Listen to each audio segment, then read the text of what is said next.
या ऑडिटोरियममध्ये जे उपस्थित प्रेक्षक आहेत त्यांचे मी सर्वप्रथम आभार मानतो आणि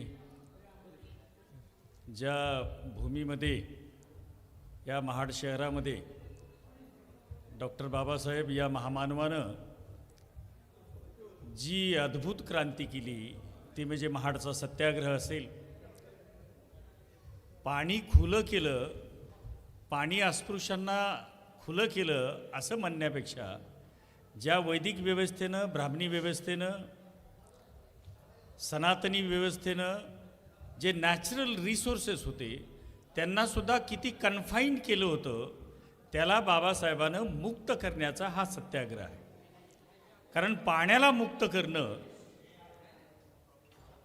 हा सत्याग्रह जगातला एक अनोखा सत्याग्रह बाबासाहेबांनी या शहरात केला. आणि या शहराच्या बाजूला रायगड आहे, जिथं छत्रपती शिवरायांची ऊर्जाभूमी आहे. आणि छत्रपती शिवरायांची ऊर्जा घेऊन बाबासाहेबांनी दुसरी एक कृती या देशामध्ये केली, ती म्हणजे मनूच्या स्मृतीचं दहन केलं. म्हणजे डॉक्टर बाबासाहेब आंबेडकर आणि कोकण. मी आत्ताच लॉर्ड बुद्धाला एक इंटरव्ह्यू दिला आणि त्याच्यामध्ये हा मुद्दा अधोरेखित केला की भारतातलं सगळ्यात मोठं सहवास लाभलेलं जर भूमी असेल तर ती कोकणातली भूमी आहे. नागपूर ही भूमी दीक्षाभूमी म्हणून आहे.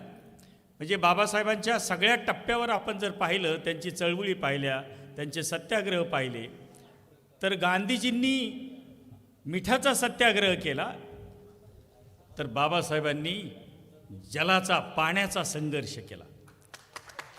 म्हणजे मीठ हे फक्त चव देणार आहे, तर पाणी ज्याला भगवान बुद्धानं सगळ्यात मोठं दान असं म्हटलेलं आहे, म्हणून आपण जलदान विधी करत असतो.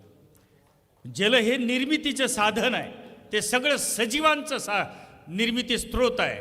म्हणून जलाला तथागतानं फार मोठं महत्त्व अधोरेखित केलं आणि बाबासाहेबांनं तो संघर्ष या महाड शहरामध्ये उभा केला.